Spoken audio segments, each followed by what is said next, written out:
here and welcome back to my channel. So if you read the title of today's video, it's 5 tips that you should know if you plan on giving natural birth. I am a mom of 3. I have a 5-year-old, a 4-year-old, and a 6-month-old. The first 2 births I had were medicated labors, and then my last one is a natural one. So I just want to make this video to be an encouragement to people who want to try to give natural birth, because it is possible, it is doable. I have a very low pain tolerance. Let me tell you how low my pain tolerance is. I remember when I first started my period, and even on through high school, the first couple days of my period, I used to think my cramps were terrible, and I would try to stay home from school every single day, every first day of my period. And I just have a very low pain tolerance, so if I can do it, certainly you can. So let me encourage you on today. Real quick, if you're not subscribed to my channel, won't you consider? It is free. Just click that little red button down below and you will be updated whenever I post a new video. Thank you, and let's get started. So, like I said, I'm a mom of 3. The first 2 births I had were medicated births. And the last birth I had of my 6-month-old was a natural birth. They were 3 completely different situations. The first one I had was an induction. The second one I just went into labor on my own, but I still had an epidural. And the third one I went natural. Now, real quick, you just heard me say that I've had 2 epidurals and 1 natural. So I have nothing against epidural. I'll say this. For myself, now having a natural birth, I don't think that I would ever go back to having an epidural unless I had to get maybe like a C-section or something like that. But I definitely don't have issues with anybody else who wants to get epidural. This video is just to encourage you if you plan on having a natural birth. So let's hit these tips that I have for you. Tip number 1. Obvious but not obvious. There will be pain.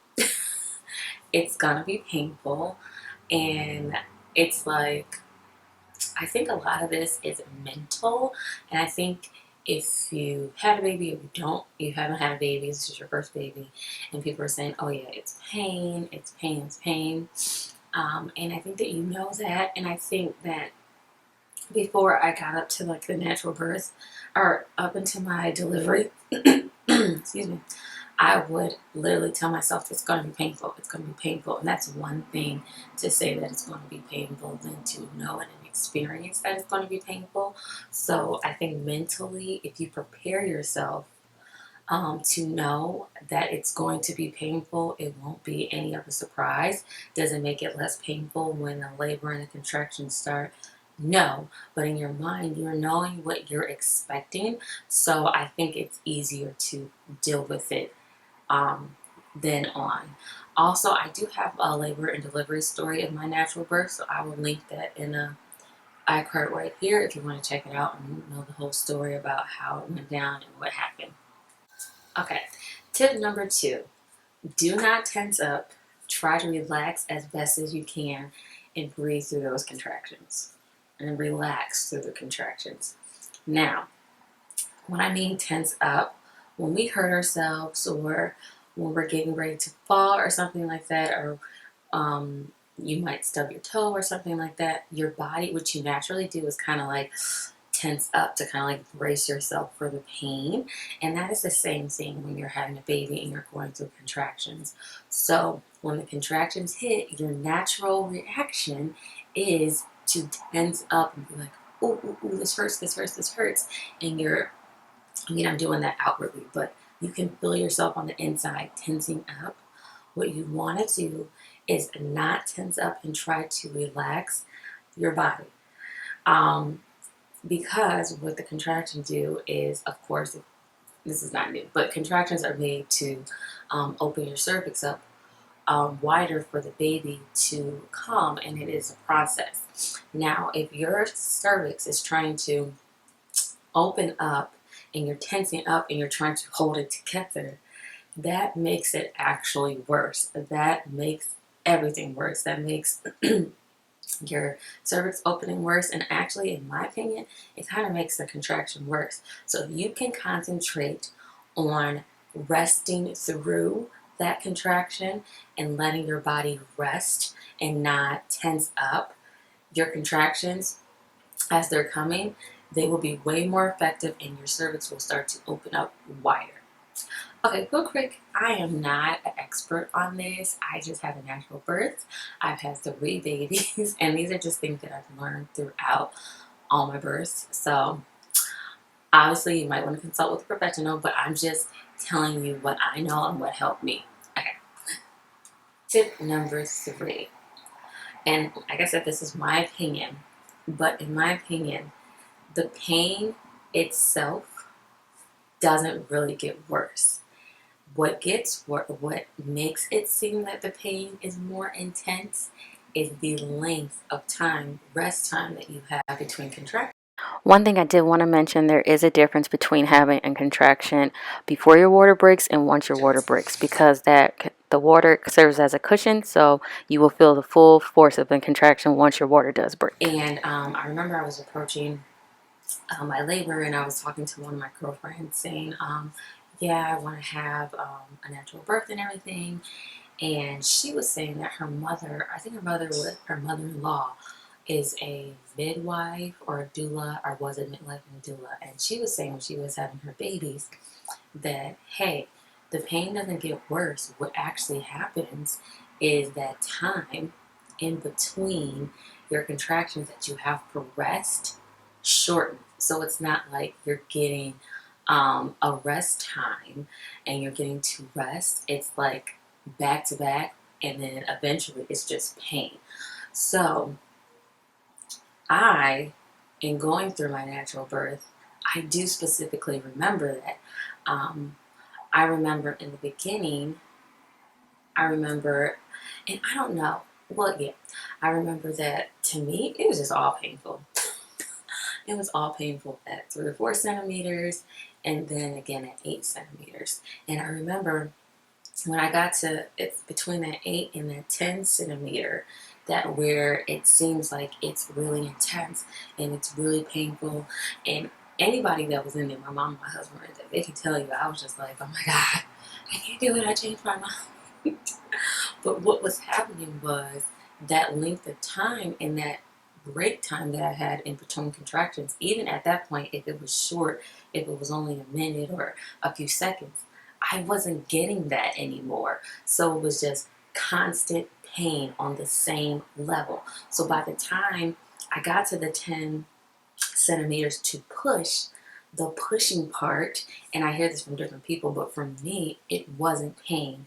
Even with the baby crowning in the shoulders, it wasn't more painful, because my thing is I had just been on this level playing field of pain, so it was really all relative.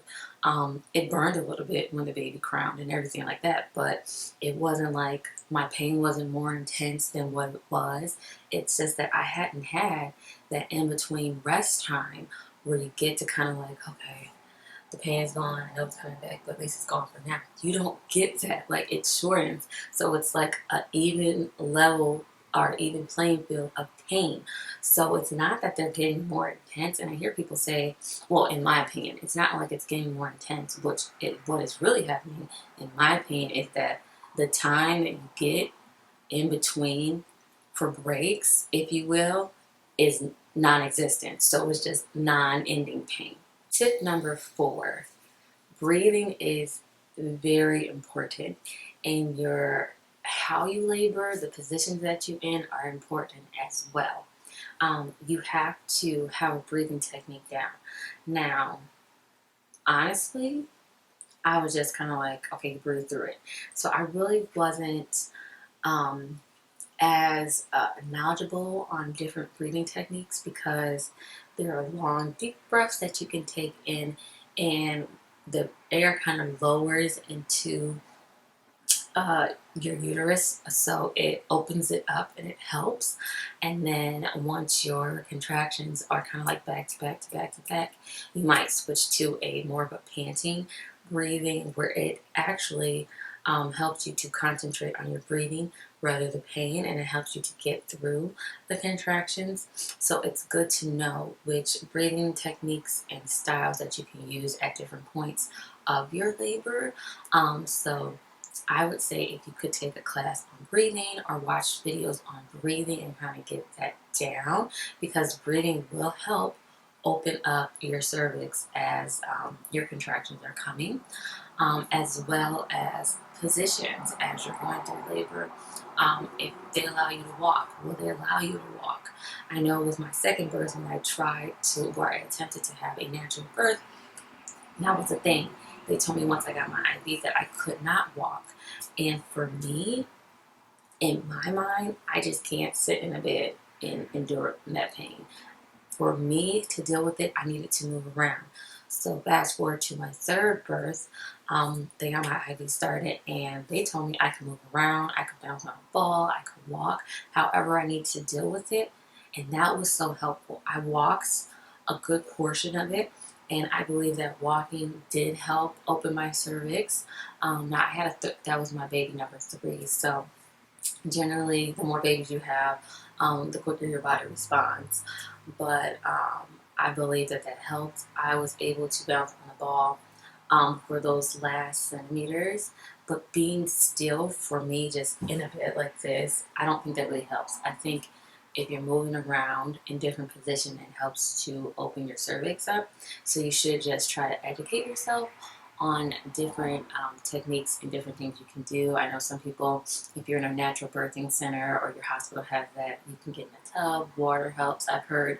So you might just want to research and get some things in your mind that you want to try that you think might work for you.